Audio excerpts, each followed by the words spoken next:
Grazie per essere venuti.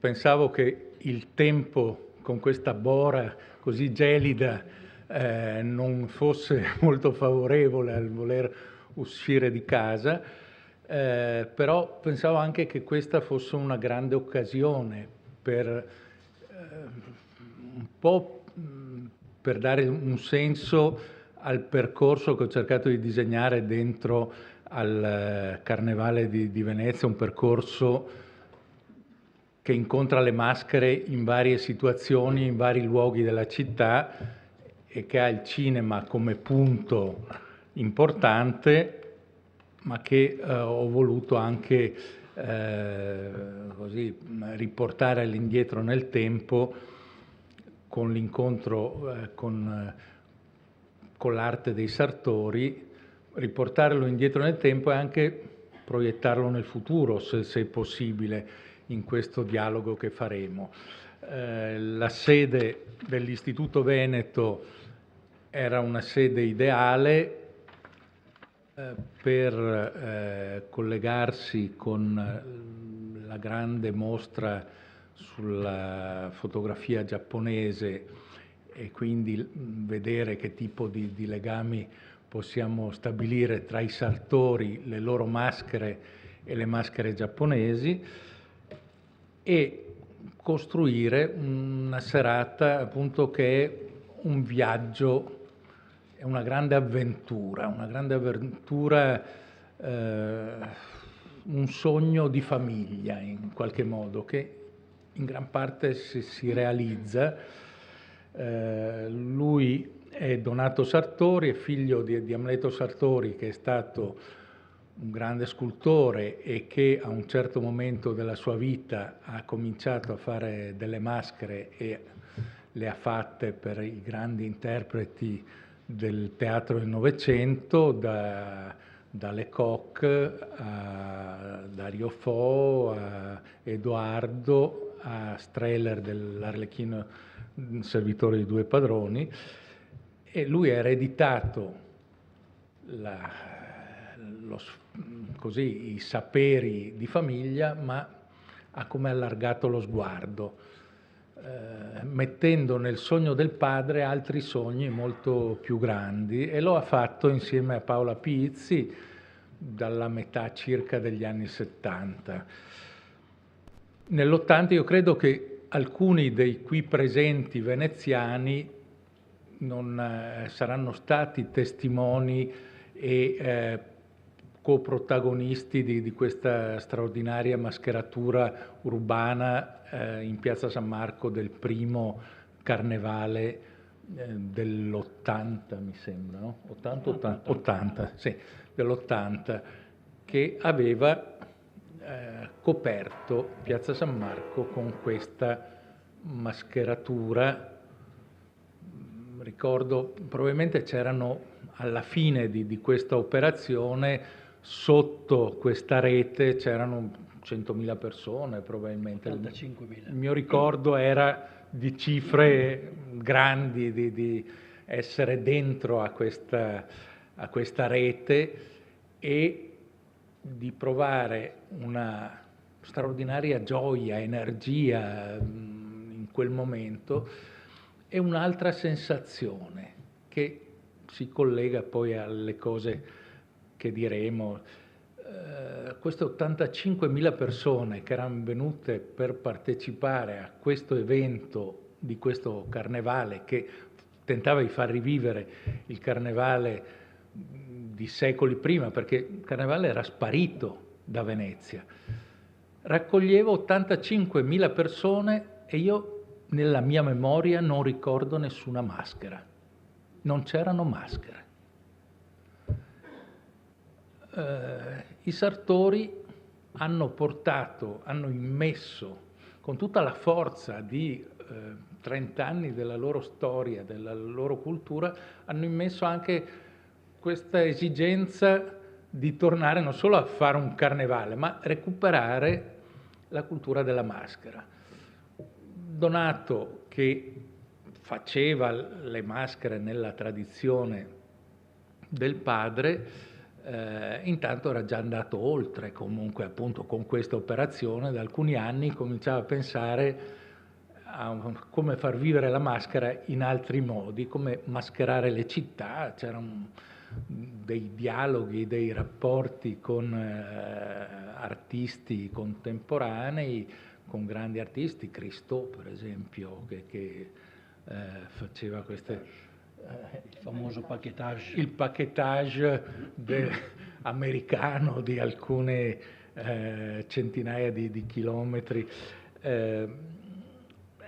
E allora, accanto a questa esperienza di cui forse potremmo partire da qui nel dialogo, io vorrei parlare con loro in modo molto libero, improvvisando abbastanza, non seguendo un filo logico, però mi pareva giusto partire da quell'esperienza di 30 anni fa in cui il Carnevale di Venezia rivive e loro sono qua e danno un impulso fondamentale, un motivo del successo di quel Carnevale è anche nel loro lavoro. Oggi c'è stato uno spettacolo dentro al Carnevale di quest'anno di un russo che si chiama Slava, che evidentemente ha come ha metabolizzato, perché i saperi, le idee circolano, sono in pratica di tutti,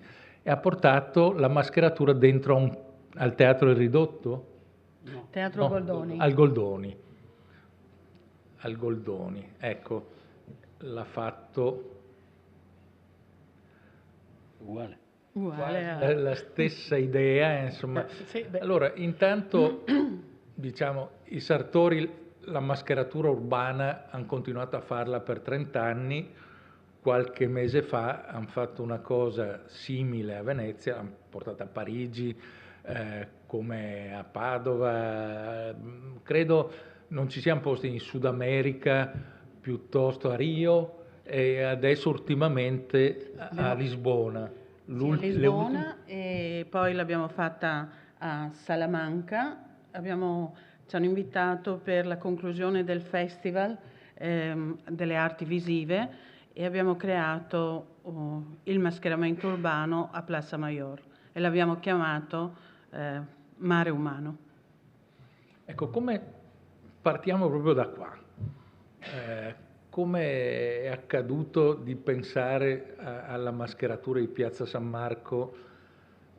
Avevi già fatto delle cose simili, però più piccole. Avere a disposizione Piazza San Marco e fare questa mascheratura, credo, l'idea, lo stimolo, come è venuto? Ecco, intanto questa è l'ultima operazione che abbiamo fatto in Spagna e credo che sia stata la più forse pregna di risposte da parte del pubblico. Ecco, com'è nata la cosa di Venezia? Venezia è avvenuta così praticamente. Scaparro, un giorno che incontro... Scaparro era il suo primo Carnevale, no? Sì, è stato, ha avuto la direzione appunto della Biennale e ha voluto ampliare la situazione anche al Carnevale per la prima volta. Cioè pensate che prima il Carnevale di Venezia non c'era, non esisteva. Il Carnevale di Venezia era già morto verso la fine dell'Ottocento. Capito? Quindi assolutamente. Poi pensate che durante i primi anni del Novecento praticamente c'era il fascismo, c'erano le due guerre, c'era una distrazione totale, per cui nessuno aveva voglia, anche. Sì, nessuno aveva voglia tanto di ridere o di mettersi in maschera. Ecco, la maschera nasce immediatamente dopo la Seconda Guerra Mondiale. Ecco, quindi mio padre comincia con eccetera eccetera, ritorniamo a Venezia, io sono allievo di Amleto e quindi ho imparato addirittura a modellare la creta, la plastilina, il gesso da quando avevo 3, 4, 5 anni. praticamente io sono un figlio nato in una specie di alcova d'arte, ecco. Sì, un grande laboratorio che Costante. era al centro del mondo in qualche modo, perché Ecco. era un... Poi ho assistito a delle cose straordinarie, cioè io frequentando il laboratorio di laboratorio di mio padre incontravo personaggi, personalità, ho conosciuto Jacques Lecoq che conoscevo benissimo fino all'anno della sua morte, qualche anno fa. Ecco, ed era considerato da me proprio come un fratello maggiore. Ecco, l'ho visto nascere teatralmente. Lui dice di essere nato 2 volte. Uno a Parigi per la cultura teatrale proveniente da Copeau, Dulain, primo Novecento, eccetera. Ma la seconda parte della sua vita artistica è nata a Padova. Padova come città di Ruzzante, Padova come alter ego di Venezia. Ecco, in quel momento ho visto nascere di nuovo la maschera. Non c'era la maschera prima, non esistevano, cioè quando Jacques è calato dal nord, quindi da Parigi, eccetera. Anni circa 47-48. Siamo nel 47-48 esattamente. Circa. Lui è arrivato con l'idea della maschera, nessun oggetto in mano. Ecco, per cui quando ho incontrato Sartori che già insegnava maschere, pensate che mio padre ha fatto le sue prime maschere a 13 anni nel 28. Quindi anche lui è stato molto precoce nell'affrontare l'arte della sua vita, ecco. Però le vere maschere le ha scoperte o riscoperte, se vogliamo, dopo la Seconda Guerra Mondiale. Quando incontra Jacques, Jacques gli espone l'idea della maschera neutra, ecco, la madre di tutte le maschere.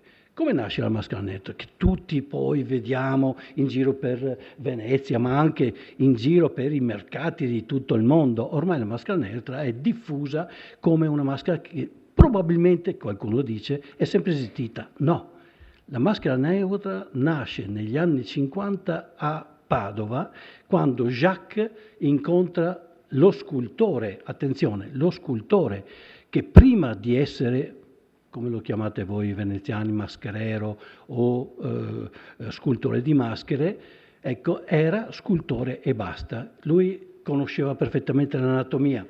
Lui lavorava tutti i materiali, dal bronzo al legno, era una cosa eclettica straordinaria. Ecco, da quel momento, quando gli si è affacciata l'idea della maschera, lui ha traslato le sue attenzioni dalla scultura al mondo che non conosceva, al mondo della commedia dell'arte, al mondo soprattutto di Ruzzante. Ruzzante è il pre della commedia dell'arte, grazie a Ruzzante la commedia nasce. Sì, grazie anche a un gruppetto di giovani universitari che avevano questa grande passione per il teatro. C'era un teatro universitario in cui era arrivato un ventenne che si chiamava Gianfranco De Bosio. Ecco, sì. Che straordinario, ed è stato grazie a Gianfranco, ancora vivente, ancora attivo, ancora pieno di energie, che per premio l'università gli dà un cachet per andare a visitare Parigi, per vedere cosa c'è a Parigi. Cioè, immaginatevi all'epoca, Parigi era il caput mundi della cultura, del teatro, delle arti, eccetera. Ecco, per cui è andato a Parigi e incontra alla scuola di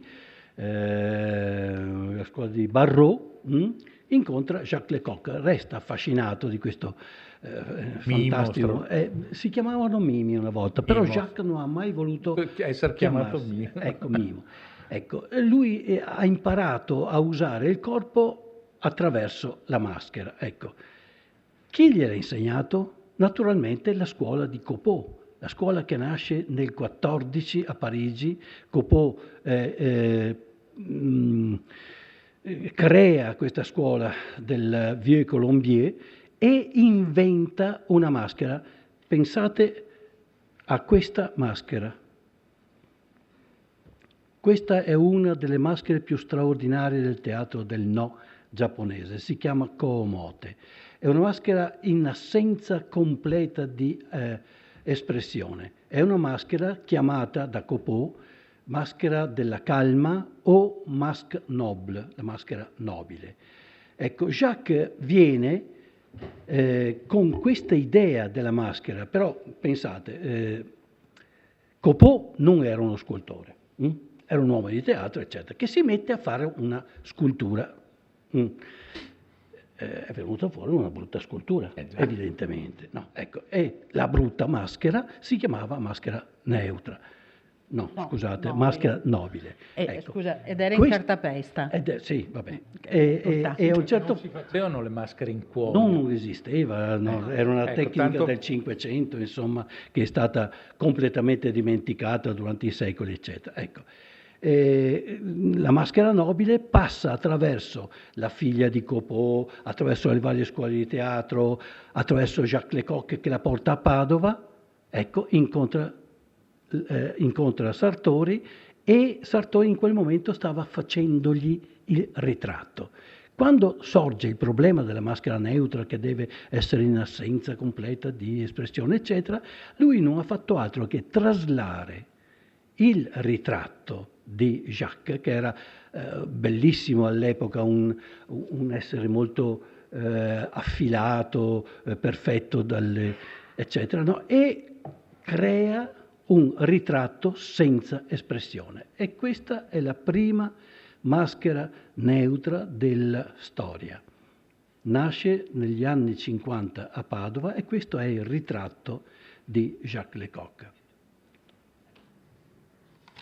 Bene, questo abbiamo toccato il rapporto con il Giappone, la tradizione di famiglia, questo ambiente, questo habitat in cui si creano poi tutte le maschere per il teatro di Ruzzante, ma poi ci sono i grandi incontri, c'è Lecoq, c'è De Bosio, ma c'è anche Strehler. Strehler aveva già pensato, prima di incontrare Sartori, aveva già pensato a mettere in scena l'Arlecchino, servitore di due padroni. L'Arlecchino è una delle opere di più lunga, di long distance runner, insomma, a 60 anni, quasi 70 anni di vita. Prima di pensare alla maschera di Arlecchino che porta Soleri, Moretti, cosa c'era? C'erano le maschere dipinte. Dunque, pensate che la scuola di teatro del primo Novecento non contemplava maschere, cioè non c'era una scuola che insegnava l'uso della maschera, né a farla né a utilizzarla. Quando il piccolo teatro si è trovato, Strehler e Grassi hanno messo in scena l'Arlecchino, nessuno degli attori conosceva la maschera, per cui le maschere sono state fatte, soprattutto da Marcello Moretti, con la dipintura del volto. Quindi le maschere iniziali di Strehler erano dipinte. C'è uno scritto straordinario di Strehler, appunto, che racconta questi primi contatti col mondo del teatro e il mondo della maschera. Ecco, contemporaneamente, siamo sempre nel 47, a Padova nasce il binomio Lecoq, Moretti, lo studio su Ruzzante, le prime maschere. Ecco, questo è Moretti quando incontra Sartori e viene obbligato da Strehler a usare la maschera. Non la conosceva. È stato uno shock per un attore abituato a farsi vedere col proprio volto, e quindi la maschera gli è stata ostile fino a un certo punto. Dopodiché è partito con la maschera, è diventato maschera, ha inventato tutta, anche senza copiare quegli antichi che usavano le maschere, cioè ha creato un nuovo modo di utilizzare la maschera. E naturalmente anche le maschere non sono più le copie del passato, ma sono maschere identificate per un teatro contemporaneo, quindi con le luci che prima non c'erano. Pensate che le maschere voluminose, molto, molto aggettanti, che nel 600-700 si usavano per la commedia dell'arte, erano fatte apposta perché l'illuminazione del teatro dell'epoca, quindi la commedia dell'arte eccetera, era a fiaccola. Erano delle fiaccole poste alla base del palcoscenico, e la fioca luce che illuminava le maschere era talmente poca che le maschere dovevano essere molto evidenti per raccogliere proprio i riverberi e le poche luci. Ecco. Però quando mio padre ha inventato queste nuove maschere, si è dimenticato di copiare quelle del passato, e tutte le maschere dal 50 in poi sono state inventate ex novo per un teatro nuovo, moderno, contemporaneo. Solo una cosa, questo è un momento molto importante, anzi tutti gli artisti che oggi interpretano maschere o fanno maschere dovrebbero omaggiare comunque Sartori, perché lui ha scoperto, ma dopo tantissimo lavoro, la mobilità della maschera. E questo è molto importante perché poi in fase successiva Marcello Moretti la riconosce nel teatro. Non è cosa da poco, perché ogni linea, ogni piano corrispondeva a una linea del corpo. Sì, quindi si comincia a pensare alla maschera costruita per Edoardo, costruita per Moretti, costruita per Dario Fo. Ecco, allora facci vedere qualcuna delle maschere. Ecco, abbiamo parlato appunto della prima maschera, la madre di tutte le maschere, che è la maschera neutra. Ecco, però c'è un alter ego, c'è un'altra maschera, la maschera espressiva. Però attenzione, ci sono maschere espressive che sono delle facce di personaggi anche divertenti, eccetera, caricature, diciamo. Ecco, però attenzione, tra la caricatura e la maschera espressiva ce ne passa.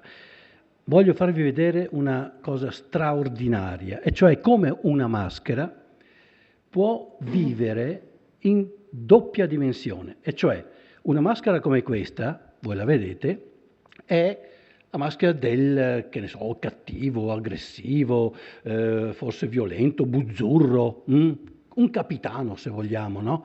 Della commedia dell'arte. Però attenzione, questo può essere indossato seguendo i dettami fisici della maschera, cioè come un violento. Vediamo il miracolo. Non sono un attore, mi invento delle cose, però ho vissuto alla scuola di Lecoq per molti anni, quindi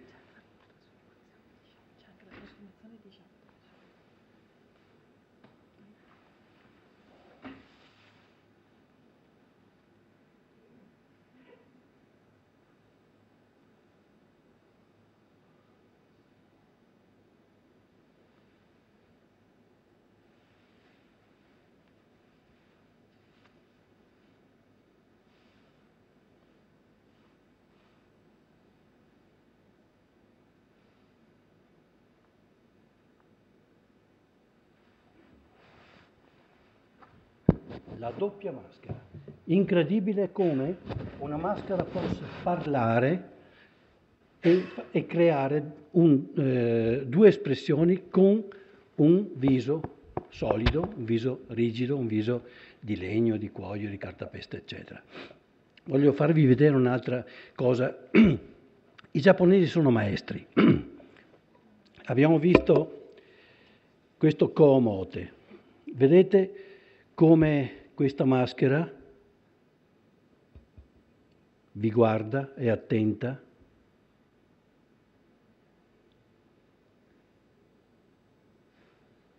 è spaventata.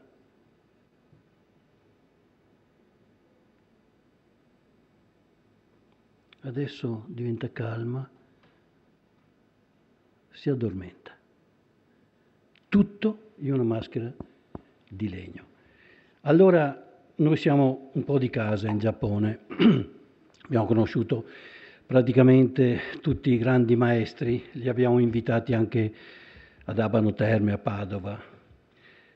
Purtroppo adesso il maestro Kanze, Hideo Kanze, è appena morto, è morto qualche anno fa in un incidente di macchina, per cui si è un po' interrotta questa amicizia che durava da 30 anni.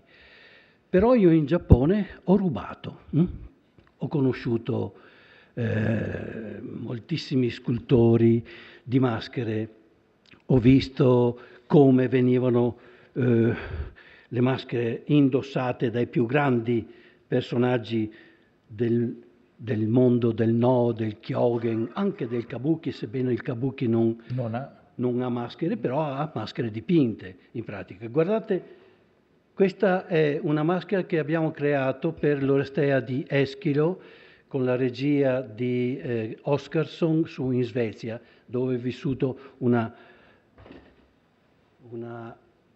decina di anni per studiare appunto la maschera medievale.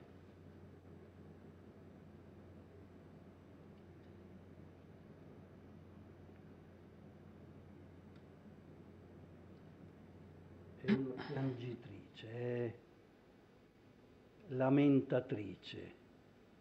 È una maschera che piange la morte di Agamennone.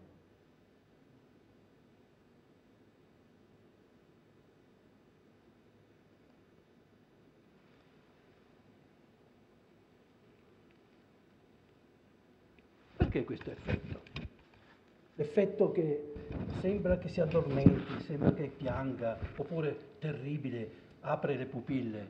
Perché, vedete, c'è uno spazio qua dell'occhio, ha la palpebra molto aggettante, molto all'esterno, e la parte inferiore molto incavata. Se io piego la maschera verso il basso, la palpebra sembra che si chiuda. Non si chiuda evidentemente, ma sembra che copra il resto dell'occhio. Questo è uno dei segreti delle maschere giapponesi, che sono vive eppure sono di legno.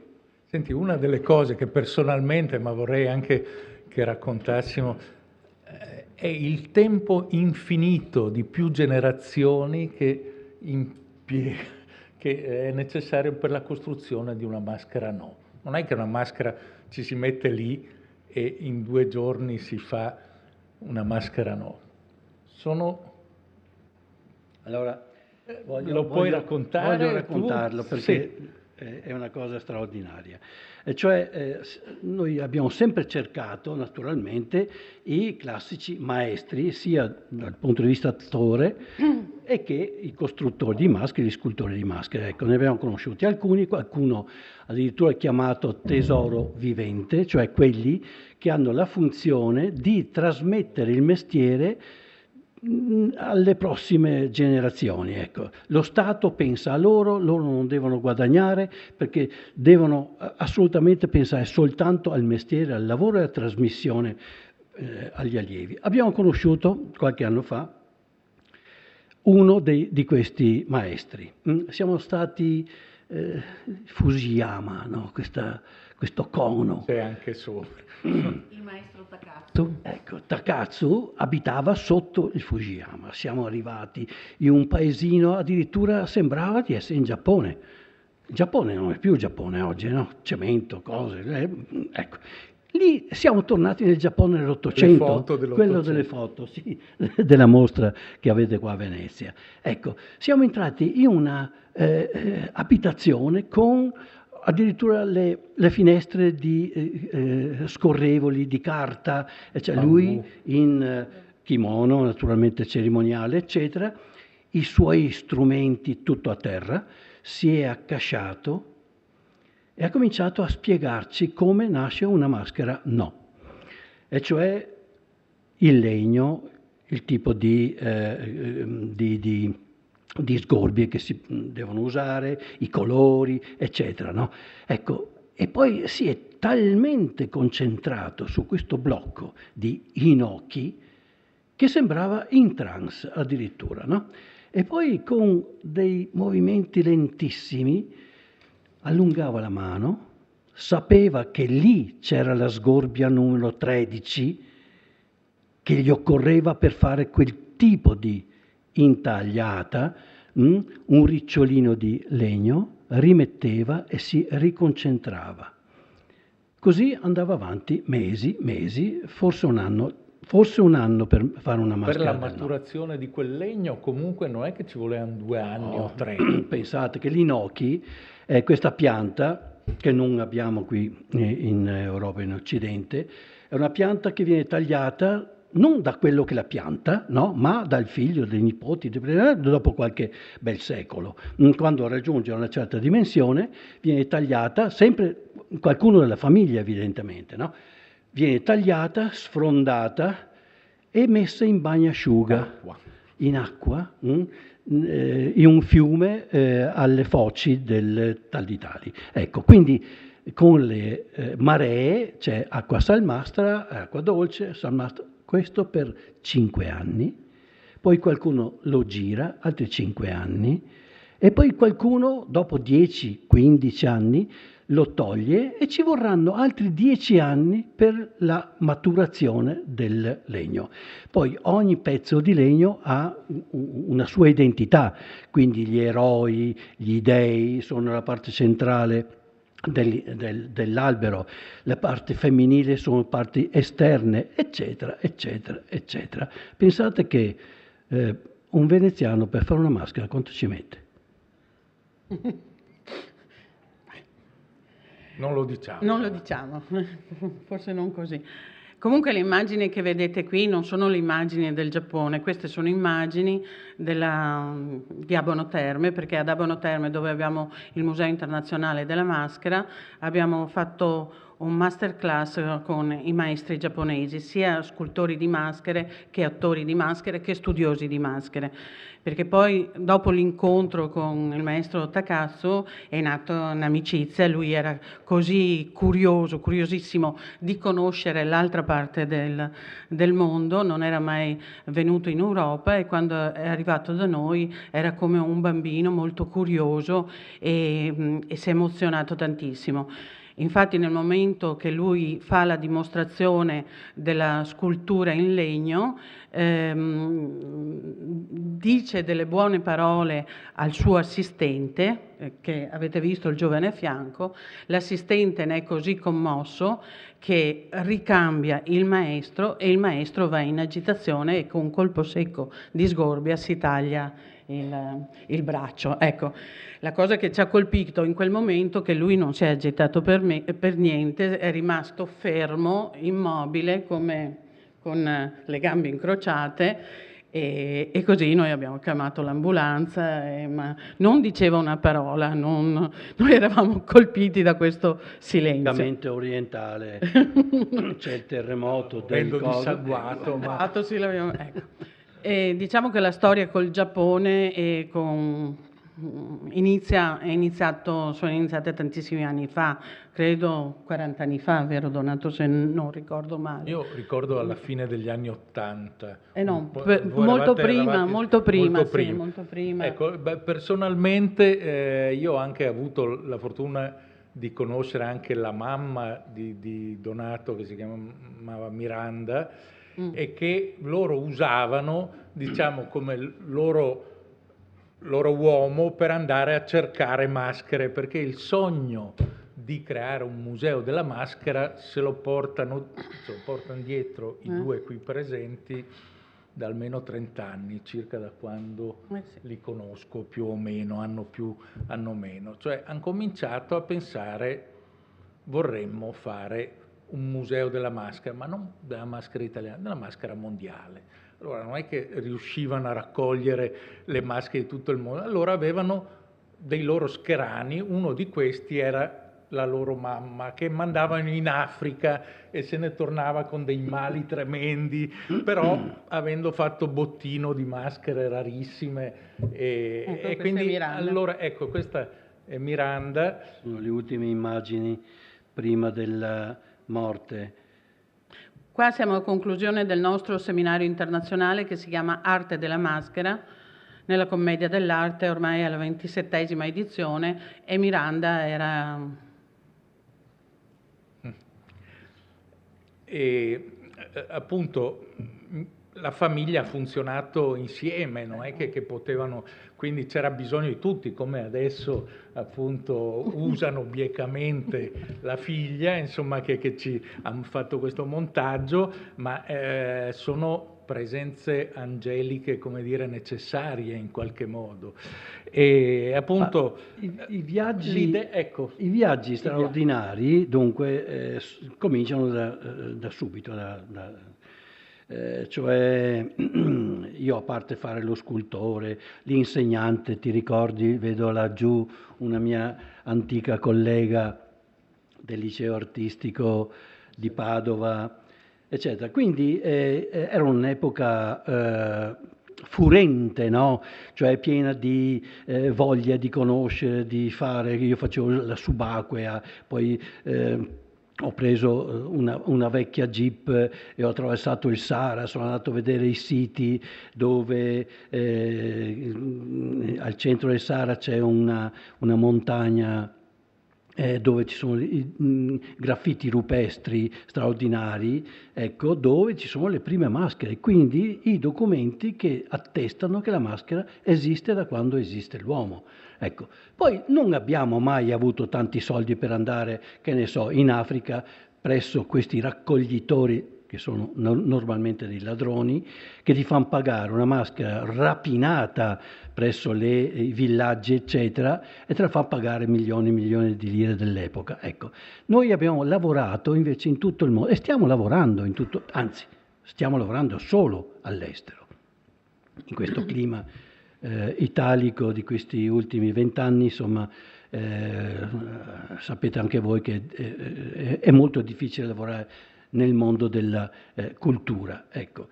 Però noi siamo privilegiati, quando andiamo in Africa lo facciamo con una mostra, con delle lezioni che facciamo all'università, in America Latina, abbiamo fatto tutti i paesi dell'America Latina, ci torneremo in Brasile, faccio una parentesi, in Brasile siamo stati tante volte, ci stiamo ritornando, e il Brasile ci è amico, nel senso che tutte le nostre pubblicazioni sono ormai 7-8, anche di l'ultimo volume, Paola.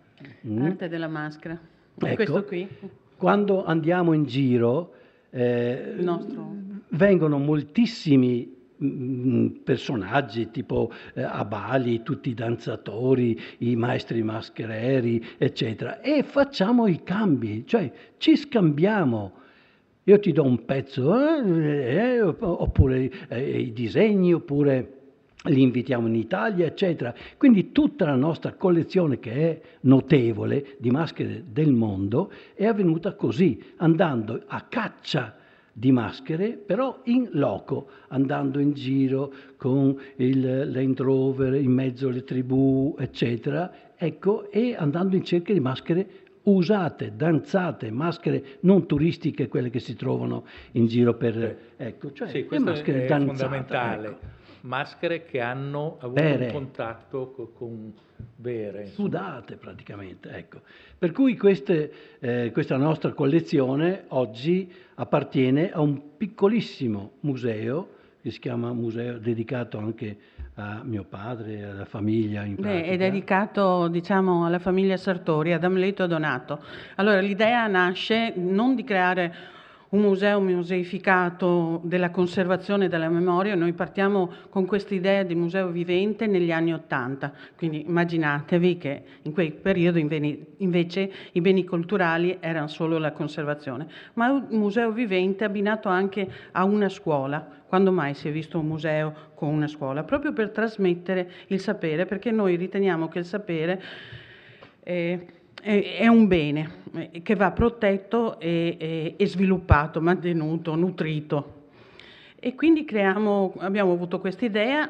Negli anni '80 c'è una prima villa veneta che abbiamo ad Arlesica, e c'è stato un brutto episodio, ci hanno dato anche fuoco, ci bruciano la villa, ma noi siamo sempre molto resistenti, diciamo, anche a questi dolori che ci hanno portato tantissima sofferenza. Diciamo che il progetto era valido e continuiamo. Ritorniamo nella nostra sede ad Abano Terme e qui il Comune ci restaura una villa che si chiama Villa Savioli Trevisan, proprietà comunale, e qui creiamo la piccola casa delle maschere. Non è grande, si sviluppa su 3 piani, diciamo che una parte è dedicata all'opera dei Sartori e si racconta la storia del teatro attraverso le loro opere.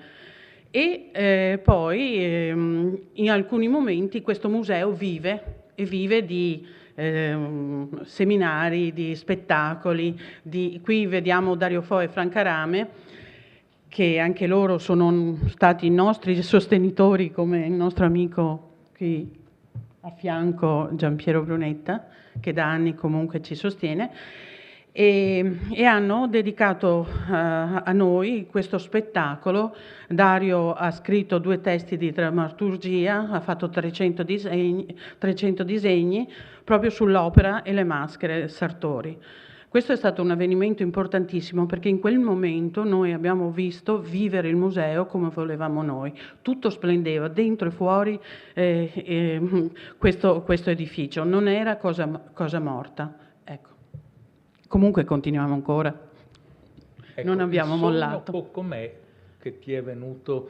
Perché io ricordo, per esempio, la giovane Maria Adriana Prolo, che era una studentessa, così, che nel 1941 scrive un appunto pensato il Museo del Cinema, che doveva ancora nascere 40 anni dopo, 50 anni dopo. Però c'è un'idea, a te quando è venuta questa idea del Museo della Maschera Mondiale? È venuta insieme a tutti e 2 probabilmente? Sì. Ho cercato un contenitore, ecco, questo avviene addirittura verso la fine degli anni 70, pensate, proprio l'altro ieri, e quando ho le esperienze con il teatro contemporaneo. Dunque, ecco, voglio fare una parentesi.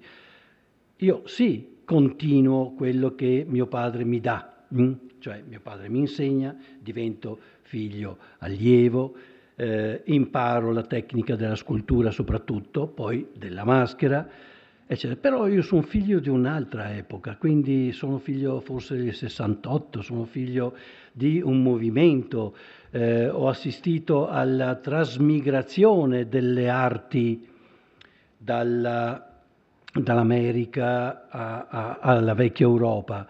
Non c'è più la leadership dell'arte o della cultura dell'Europa, adesso esiste anche l'America. A Parigi incontro Pierre Restany. Restany è il padre del Nouveau Realisme, Christo, Armand, César, questi giganti delle arti visive, ecco. E parte da questo incontro, da questi contatti, il fatto di amplificare, di modificare, di attualizzare la maschera. Cioè la maschera non deve esistere soltanto per un certo tipo di teatro, magari arcaico, eccetera, ma il teatro si muove, il teatro si evolve e poi il teatro è fuori dal teatro. Pensiamo che il Living Theatre arriva dall'America e scende in 74, sì, e scende, guarda caso, in Italia. A Lido e a Venezia. Esatto. Fanno il Frankenstein Lido, insomma, memorabili. Hanno rotto la tradizione, il teatro dentro il teatro. No, loro sono usciti dal teatro, hanno fatto un teatro di strada, un teatro assolutamente provocatorio, un teatro che coinvolge addirittura il pubblico e quindi il pubblico viene anche maltrattato, viene fruito, eccetera. Ecco, questo è il primo momento. Poi arrivano i vari gruppi di teatro, Eugenio Barba alla Biennale di Venezia degli anni 70, Grotowski, e poi il Living Theatre, e poi il Bread and Puppet, eccetera. Ecco, in quel momento noi ci tuffiamo esattamente in questo nuovo mondo teatrale, questo che sta cambiando. Ecco, devono cambiare anche le maschere, no? E quindi la maschera si dilata, la maschera comincia a coprire un po' tutto il corpo. Noi la chiamiamo maschera totale o struttura gestuale. Cioè non serve per il teatro, ma serve per azioni tipo la body art, per dire, azioni, performance, attività di coinvolgimento soprattutto all'esterno. Quindi è una miscela di arte visiva, teatro, musica, danza, e cioè tutto quello che sono arti. Per cui chiaramente i risultati sono sculture viventi praticamente, sono sculture che io realizzo in cuoio perché è il materiale che chiaramente conosco di più.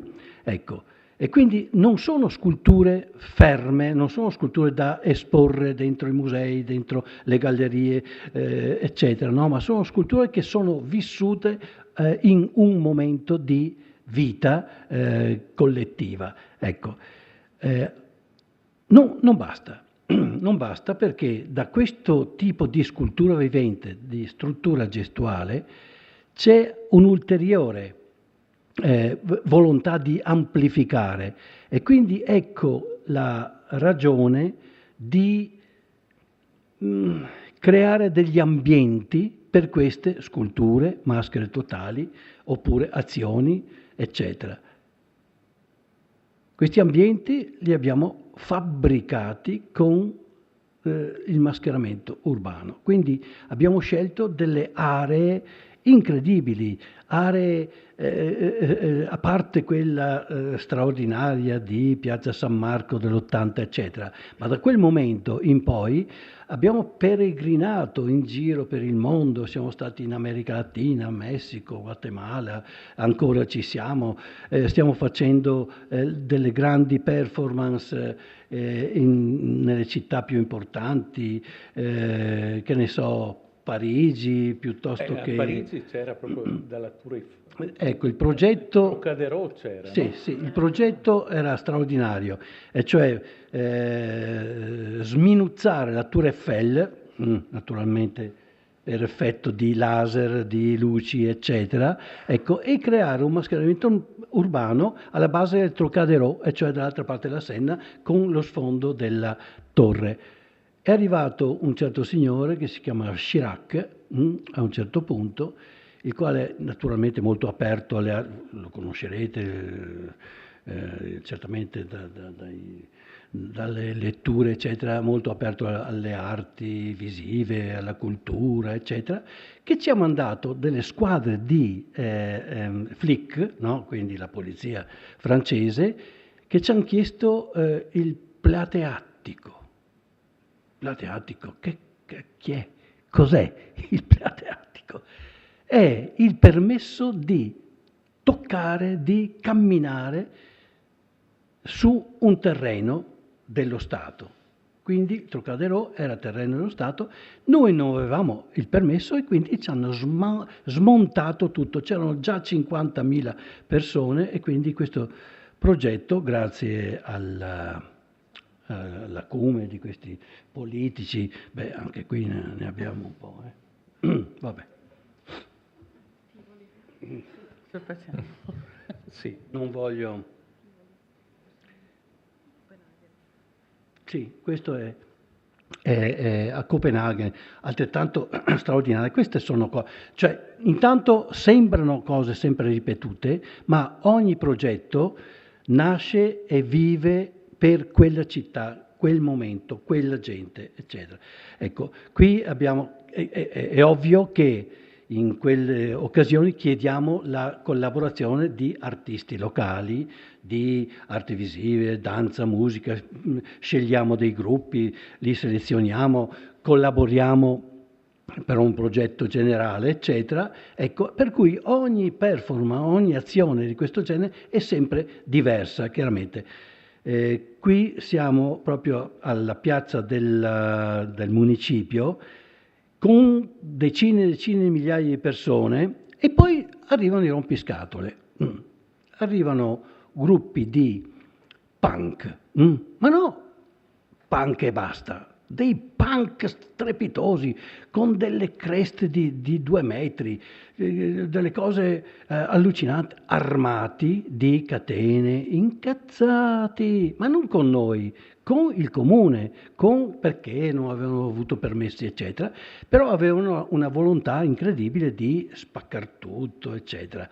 Ecco, siamo riusciti per l'ennesima volta a coinvolgerli, a giocare con loro, per cui si sono spettinati le creste, ecco, e si sono buttati per terra, hanno cominciato a giocare, a mangiarsi questa materia, questa ragnatela come la chiamano, e portarsela in giro a giocare per tutte le strade di Copenaghen, una cosa straordinaria. E per settimane c'era Copenaghen ancora arredata con dei fili, con delle... Ecco, qui siamo... A Rio de Janeiro avete qualcosa? Sì, abbiamo fatto a Plaza Cinelandia e con noi avevamo anche i Nino de Rua che ci davano una mano e ci aiutavano, anche perché in questi progetti c'è un'analisi sociale, storica dell'ambiente, per quello ogni città ha una storia diversa. E lì creiamo un progetto insieme, oltre agli artisti, anche a giovani, quindi lavoriamo con le università. E ogni città è diversa perché è come vedere un grandissimo palcoscenico, cioè il palco non è più quello tradizionale all'interno di un teatro, ma è all'aperto. La piazza, gli edifici circostanti, dove danza, musica, teatro, creano lo spettacolo e l'azione, l'arte visiva, e il pubblico viene stimolato in tutti i sensi. È come assistere a un rito primitivo con le tecnologie moderne. Se voi pensate all'Africa, la maschera non è solo il volto, non è solo il corpo, ma è il ritmo, il movimento, anche l'odore, il sudore e così via. Questo accade nelle nostre performance e nei nostri mascheramenti urbani, soprattutto perché la maschera è uno strumento di comunicazione che non nasconde, svela, e molto spesso, alcune volte lo facciamo di notte. Allora, noi vediamo la mattina le facce delle persone. Immaginatevi anche Piazza San Marco, non so, voi la vedete così, no, senza niente, e d'improvviso cominciate a vedere questi fili e cominciate ad alzare la testa e a scoprire delle architetture che magari non avete osservato prima. Quindi è una scoperta, uno svelare cosa c'è sotto o cosa c'è davanti. Ecco qua vedo tra queste maschere questo arlecchino. Questa quando l'avete fatta? Dunque, questa è una storia lunga. È aneddoto. Io ero piccolo, 10 anni.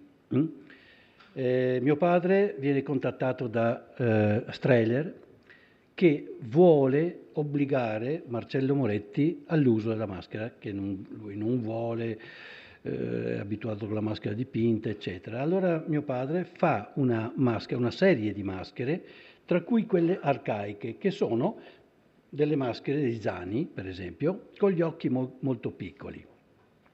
Ecco, allora Marcello mette una di queste maschere, non ce la fa, si rompe una gamba, cade per terra, bestemmia, una cosa incredibile. Ecco, mio padre con Strehler giù nelle poltroncine di Via Rovello, l'antica sede di Palazzo del piccolo teatro, e praticamente una volta che cade per l'ennesima volta, prende una forbice, va nei camerini, prende una forbice e allarga i buchi degli occhi. Finalmente torna con questa maschera distrutta. Ecco, lì c'è stata la bagarre, naturalmente, perché mio padre voleva andare su, prenderlo per la callottola, eccetera. Ecco, Strehler che li divideva. Questo con gli occhi di un decenne dietro le poltroncine, che ero spaventatissimo, eccetera. Però ho assistito praticamente a uno dei momenti più importanti per quanto riguarda le maschere, per cui le maschere storiche, tradizionali, quelle copiate dal passato, non servono più oggi. Quindi l'ha capito mio padre quando ha visto che Moretti aveva bisogno di modificazioni, Ecco, poi sono diventati amici ed è cominciata la gamma nuova di tutte le maschere per un Arlecchino teatro. Gatto, Ecco, per chi questo viene chiamato appunto Arlecchino Gatto perché intanto gli occhi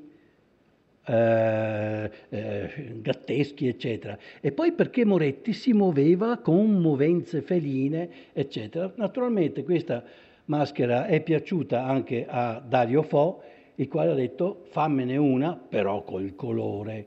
Ecco, e quindi ha assunto. Perché Moretti la utilizzava di cuoio bitumato, quindi non colorato, e invece questo è per Dario Fo. Ecco, invece per Edoardo c'è un Pulcinella. Ci sono i Ci pulcini. sono i Pulcinella, ecco. Perché anche Edoardo a un certo momento incontra i Sartori, pur avendo una tradizione di maschera forse. Dunque, non lo anche so. qui l'aneddoto che ci vuole, perché è vita vissuta in pratica. E cioè Edoardo chiama mio padre all'epoca, io sempre come scorta, andiamo a Napoli e Edoardo fa vedere una maschera che lui usa in teatro, una maschera deliziosa, stupenda, bellissima, del Seicento. Sì. E cioè una maschera originale, addirittura dei pulcinellari seicenteschi in cuoio, con una tecnica completamente diversa da quella che usiamo noi, eccetera, soltanto a Napoli che riuscivano a fare queste maschere.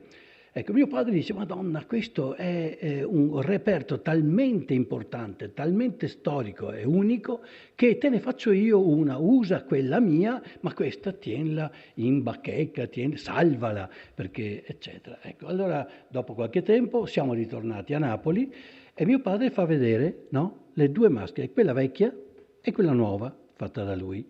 Edoardo non riesce a distinguere qual è quella vecchia e quella nuova, se non girandole, perché le maschere antiche dei Pulcinelli avevano uno strato di gomma di ceralac, quella dei timbri, uno strato così, eccetera, e quindi è riuscito a riconoscere. Però da buon napoletano ha appeso al muro la maschera di mio padre e ha continuato a usare quella storica, quindi chissà dove è finita adesso, poverina. Bisogna, nel fare la maschera, adesso una cosa anche tecnica, non è solo importante modellarla all'esterno tenendo conto appunto del viso, è importante anche prevedere il sonoro della maschera, prevedere i suoni che questo attore...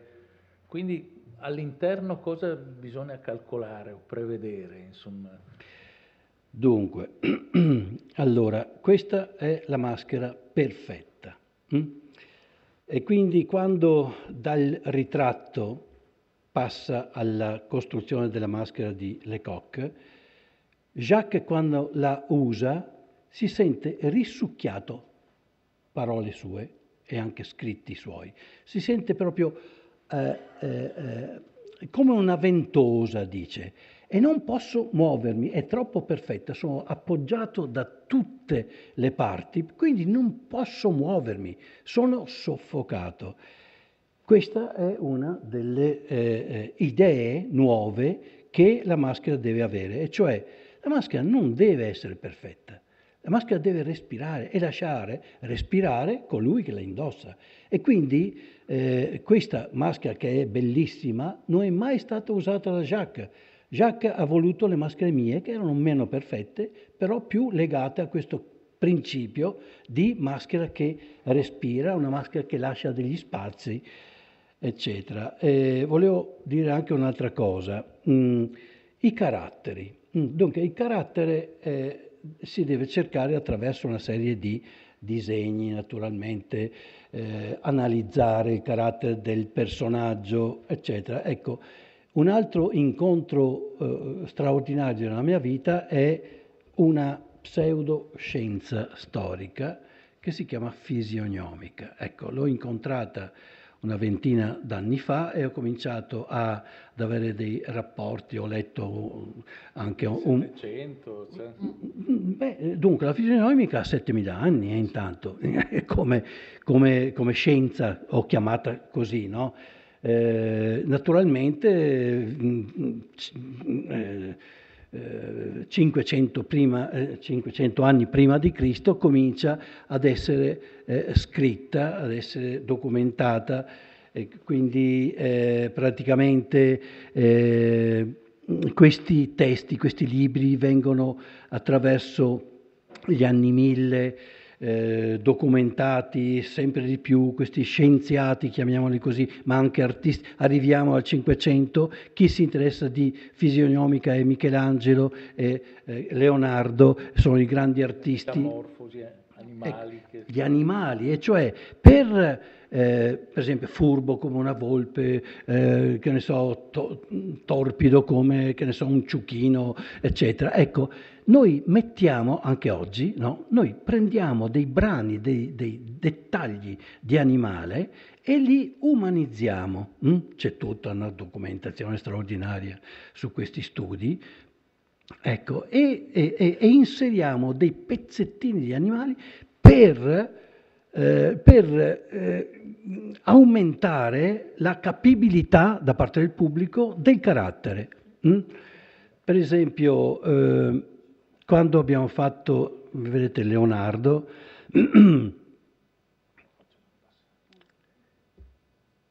straordinari questi disegni, perché diventano maschere di una profondità straordinaria, cioè comunicano cioè sapete cosa dice la fisionomica?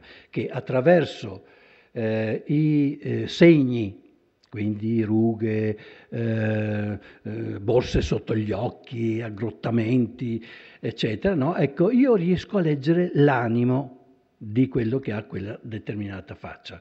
Ecco, questo è quello che si credeva durante il passato.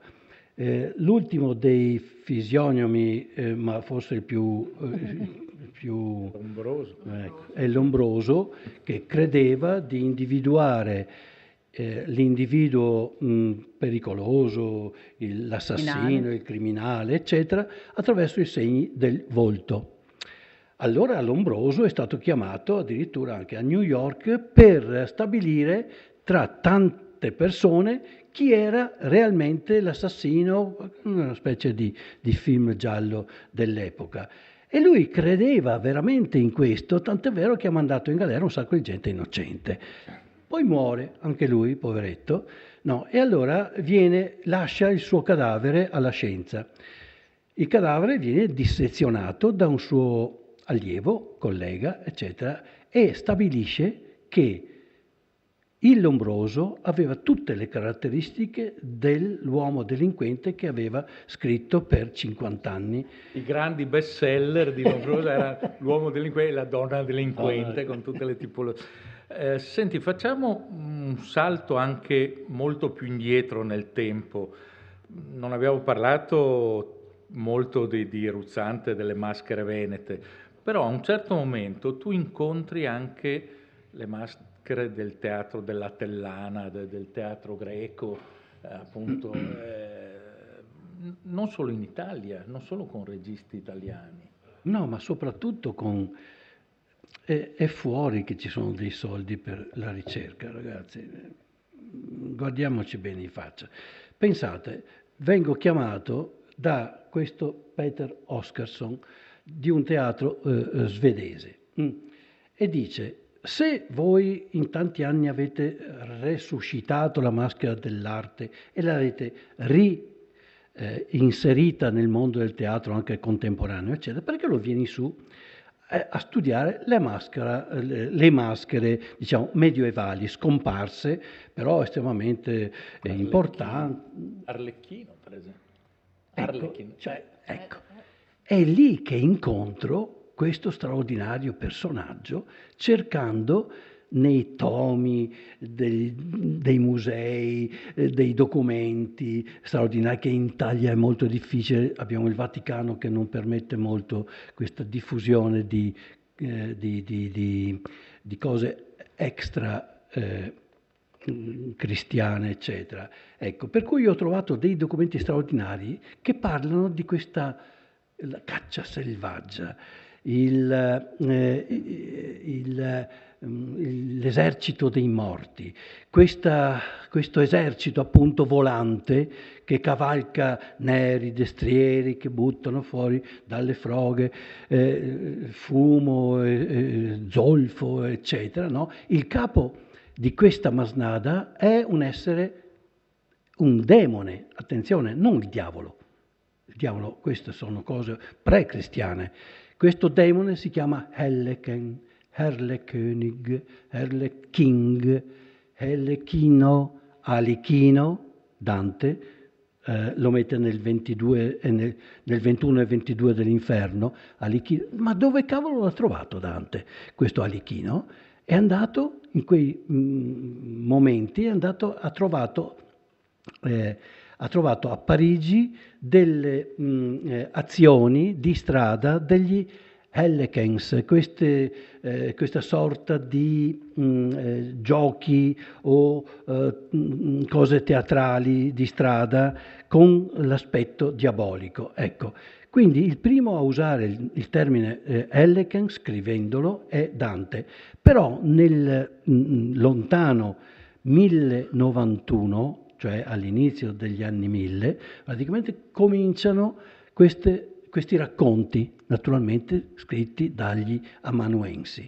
E lì c'è tutto un racconto di come questo Helleken, Herlekönig, eccetera, no? Passa attraverso i secoli, i millenni, e arriva fino alla commedia dell'arte. Come mai si chiama Arlecchino? Allora c'è anche lì una storia abbastanza interessante, cioè un italiano che se ne va a Parigi alla corte del re di Francia e va su col nome di Zanni. Lui è uno Zanni. Tristano Martinelli, ogni tanto la memoria se ne va, e Tristano a un certo punto diventa Arlecchino, prende il nome di Arlecchino perché ha incontrato lì ancora queste credenze, questo terrore, erano spaventati la gente del Medioevo nella credenza di questi, l'esercito dei morti, i bambini che non potevano andare per strada dopo il tramonto, eccetera. Era una credenza ancora molto forte. Ecco, Tristano sente questa presenza e raccoglie questo nome ed è il primo 1585, quindi è l'ultima delle maschere dell'arte ed è il primo ad assumere il nome di Arlecchino. Però ancora prima ci si presenta l'occasione di studiare appunto le maschere. Mio padre con Jean-Louis Barrault negli anni 50 affronta l'Orestea di Eschilo, ecco, e le maschere dell'epoca, 85 ne fa, le maschere dell'epoca sono tipicamente greche, grecoidi, e cioè tratte appunto da, che ne so, le sculture, i graffiti, eccetera. Ecco, dopo 50 anni tocca a me. Oscarson mi chiama e dice: studiamo delle maschere nuove. Ecco, queste sono le maschere per Jean-Louis Barrault e questo è Jean-Louis Barrault, e abbiamo anche un reperto straordinario in cui, ecco, questo è un pezzo rarissimo in cui si vedono appunto queste maschere che sono... No, questo è Gamennone. Ecco, allora queste sono maschere greche. Quelle che a un certo punto ho fatto io sono maschere diverse e ho inserito delle maschere, diciamo, con tanto di fisionomica, ho trovato altri materiali, non più il cuoio, perché secondo Oscarson gli inferi sono nell'acqua e quindi gli attori lavoravano in acqua e quindi il cuoio non può resistere, quindi abbiamo messo a punto una serie di resine, eccetera. Però la cosa che volevo dire è questa, che per cercare questi personaggi, maschere, eccetera, Oscarson ci ha fatto fare il giro del mondo, cioè siamo andati in Grecia, naturalmente abbiamo frequentato tutti i siti citati nella tragedia. Poi siamo andati in Cina, a vedere come i cinesi usano le maschere di un certo tipo, eccetera, perché c'erano delle similitudini. Poi siamo andati in India, in Kerala, dove ci sono dei danzatori, il Kathakali indiano, eccetera, eccetera, perché lui voleva inserire dei brani di questo, cioè era un teatro del mondo voleva fare, eccetera. Però lì, cerca, ci capita questa famosa maschera. La maschera che voi conoscete senz'altro perché viene citata nei vari libri come megafonica, la maschera megafonica, cioè che secondo qualcuno avrebbe avuto l'incombenza proprio di amplificare la voce. Niente di più sbagliato. Noi siamo andati in tutti i siti della Grecia, in tutti i teatri, con gruppi di teatro, con macchine, con i computer, in collaborazione con l'Università di Atene, ecco, e abbiamo fatto tutte le esperienze possibili, esperimenti incredibili per vedere se era vero questo, no? Quindi abbiamo usato le maschere in cartapesta, in cuoio, in legno, in metallo, in eccetera. Ecco, i risultati sono stati assolutamente negativi. Ecco, perché allora questa maschera è passata per secoli come maschera megafonica? Per forza, perché poi ci sono dei documenti che stiamo pubblicando in questo momento, eccetera, che indicano queste maschere come tipologiche, e cioè la maschera con la bocca larga è un satiro. Quindi era riconoscibile il satiro o la satira attraverso queste maschere della bocca larga. Quindi, capite? Cioè la maschera è un elemento che è in continuo divenire. E cioè, chi lo sapeva, per esempio, quando i grandi scienziati del mondo del teatro o critici, eccetera, io non credo che il d'Ancona, per esempio, si sia alzato dalla propria scrivania per andare a vedere se effettivamente queste maschere, però è lui che scrive maschere megafoniche, cioè la bocca simile al megafono sarà così. Quindi, vabbè, perché non abbiamo un po' di dibattito? La cosa importante comunque della maschera è, per creare la maschera, è lo studio, la conoscenza, la ricerca e la sperimentazione. Oggi purtroppo abbiamo un cattivo esempio della maschera, perché quando si pensa alla maschera si pensa o al carnevale e non si pensa invece che la maschera invece è anche altro, non è solo carnevale, può essere maschere rituali, maschere propiziatorie, possono essere strumento di comunicazione tra l'attore e il pubblico in teatro, può essere maschera da moda, può essere maschera di bellezza, possono esserci vari tipi di maschera, però la maschera teatrale ha necessità di ricerca e sperimentazione. Oggi noi teniamo molti incontri e anche convegni, abbiamo fatto dei masterclass proprio per aiutare i giovani a capire come scegliere un percorso sulla maschera, sia nel recitare e sia nel realizzare maschere, perché oggi abbiamo il computer che ci dà informazioni, però delle volte le informazioni sono anche sbagliate, allora tutti copiano, incollano, taglia e incolla e così accade sia nella realizzazione della maschera e sia nella interpretazione della maschera. E noi qualche anno fa abbiamo fatto proprio un convegno ad Abano, un convegno, no, non era un convegno, erano 4 giornate, mattina, pomeriggio e sera, dedicate alla maschera, dove abbiamo chiamato, oltre a Giampiero Brunetta che abbiamo qui a fianco come studioso, altri studiosi della maschera in Occidente. E quindi scultori, attori, registi, perché la maschera a noi interessa vederla a 360 gradi. Cioè non è che Sartori si alza la mattina e dice oggi faccio la maschera.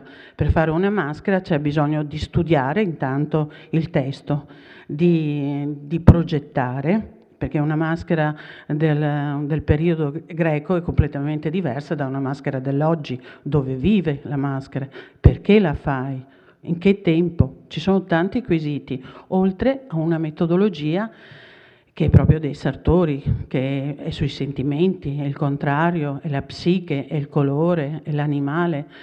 Dalla progettazione poi si passa alla realizzazione, e poi non è detto che alla fine la maschera è viva, si vede solamente, la prova è quando l'attore la interpreta. Forse bisogna ricominciare di nuovo.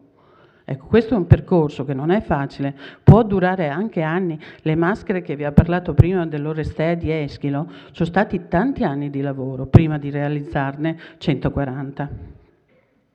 Scusate, era una piccola precisazione. Grazie.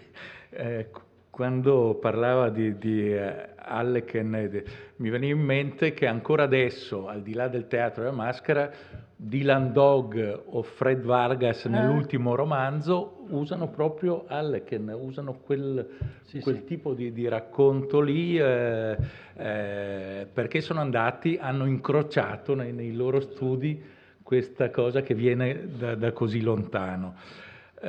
Torniamo al Giappone, però mi piacerebbe anche se ci fossero delle domande a questo punto. C'è qualche domanda da parte del pubblico? Sarebbe bello sentire qualcosa da parte vostra, di esperienze, curiosità.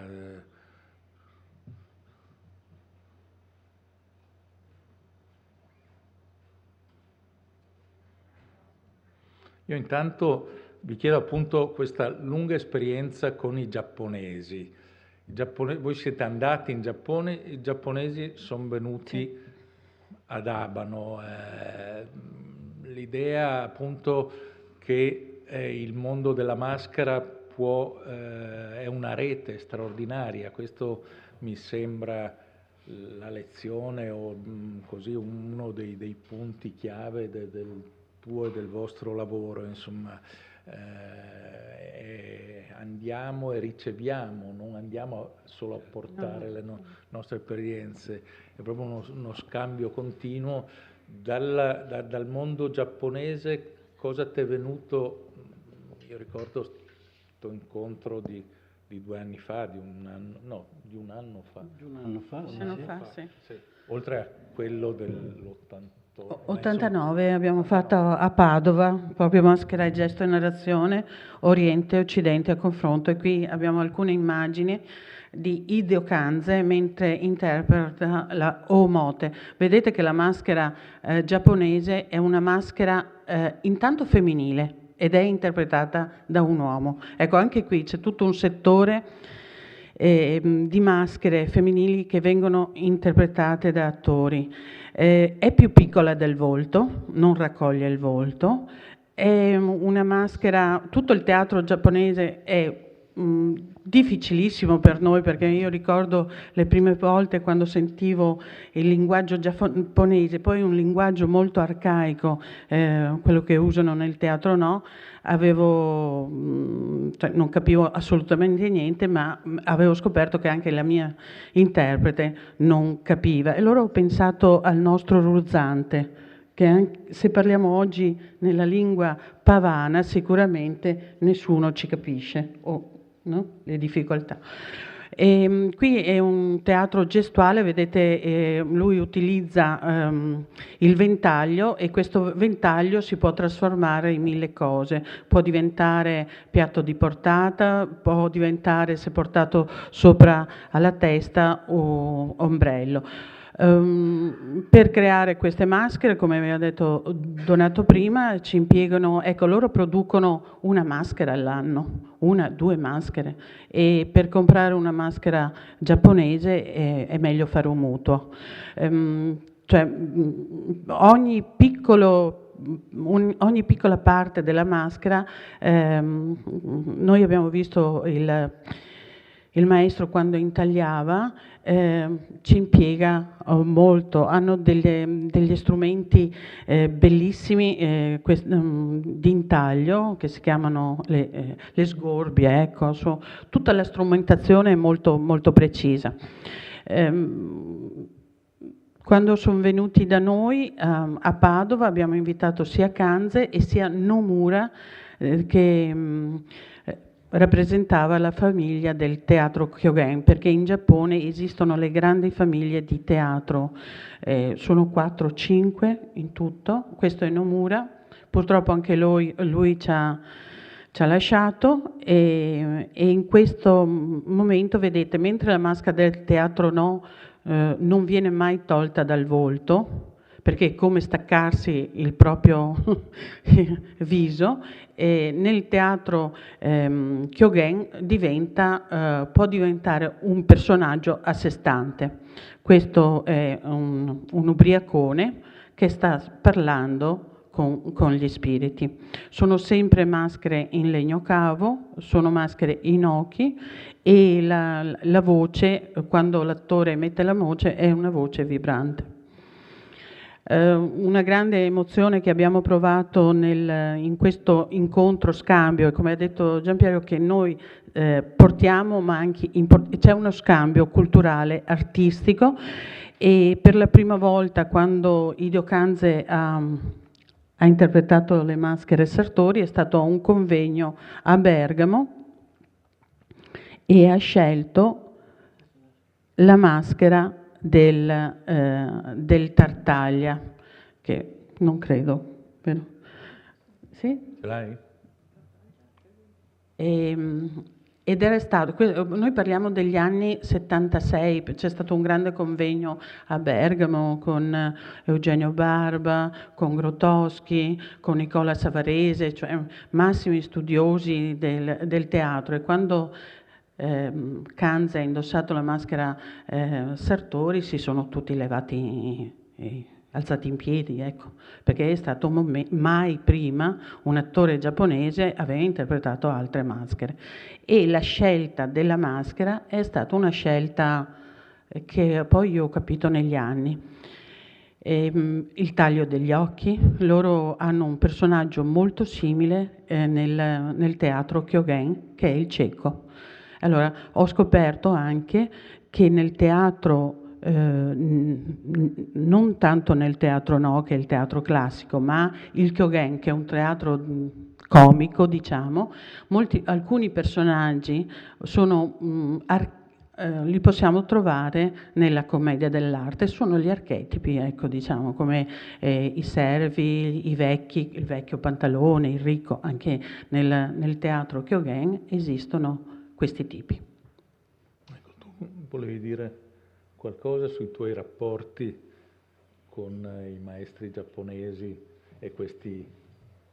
Ma i rapporti forti sono stati con Kanze, naturalmente, e quindi questi scambi, lui veniva in Europa e ci trovavamo, per esempio, che ne so, in Germania o paesi dell'est. Lui era uno dei personaggi più contestati poi tra l'altro dalla cultura giapponese, perché da millenni il teatro deve rimanere tale e quale. Per i giapponesi non si deve cambiare assolutamente niente. Voi sapete, per esempio, forse vale la pena che ve lo racconti, non deve essere modificato niente, neanche le maschere.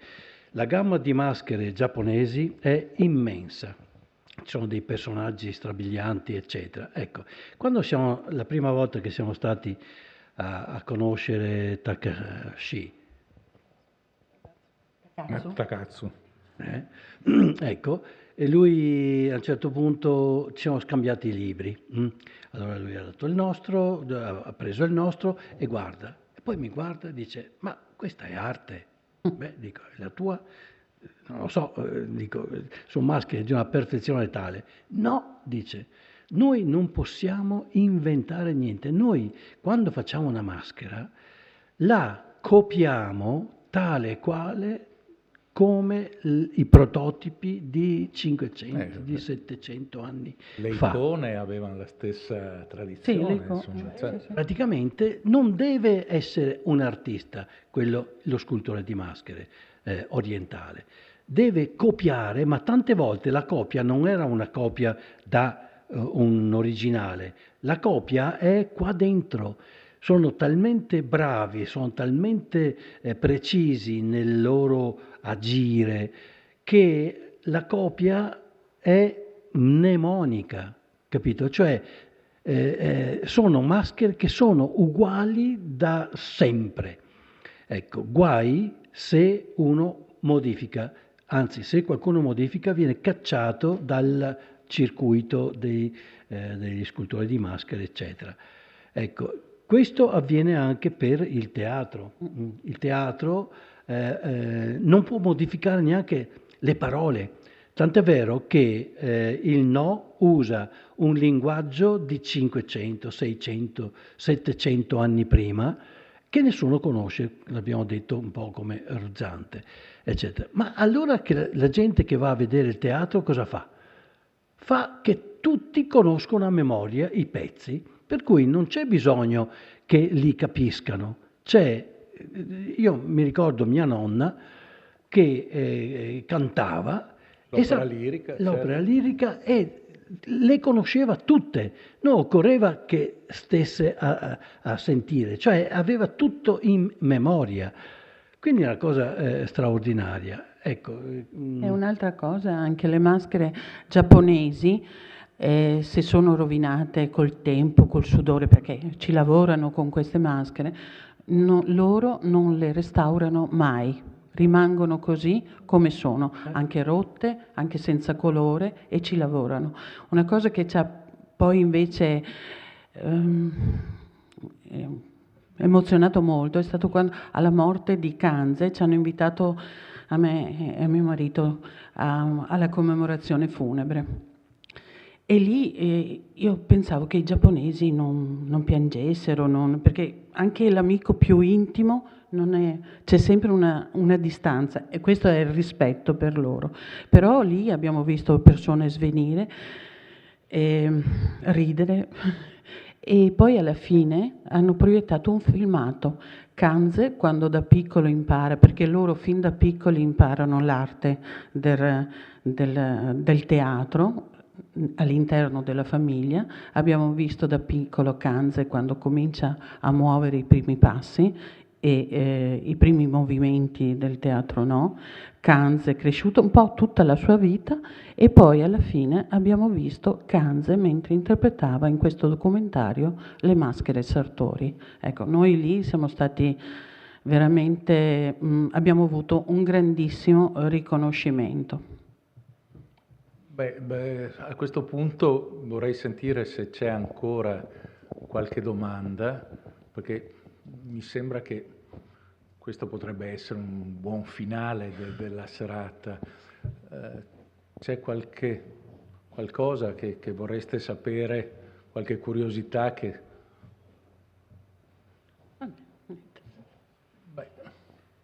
Vediamo, suggerimento. Cos'è quel punto che ha questa maschera? Il bozzo? Bozzo, bene. Bernocolo, sì. Ma perché?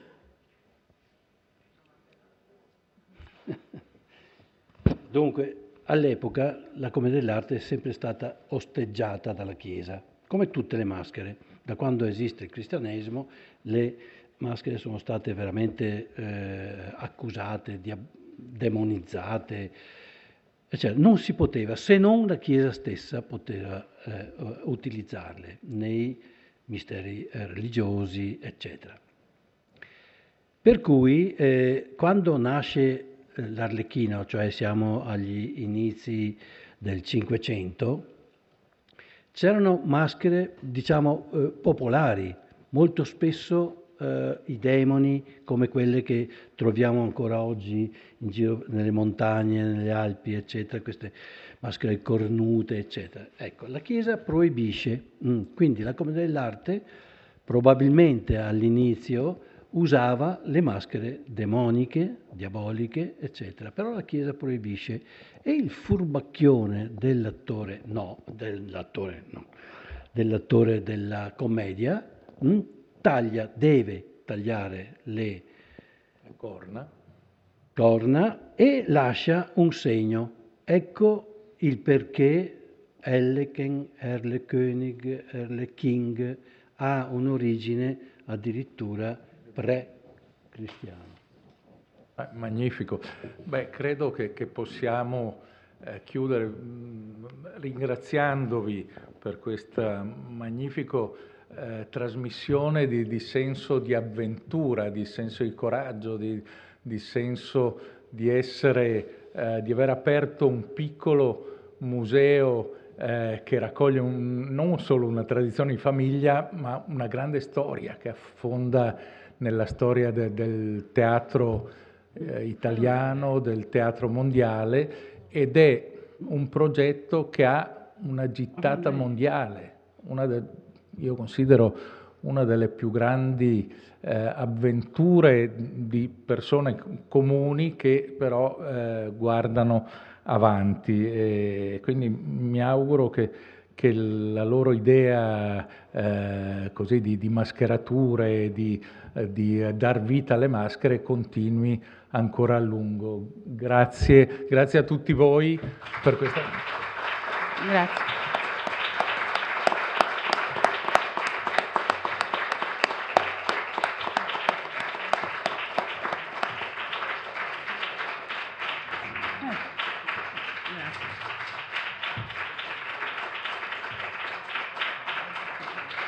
Bravo!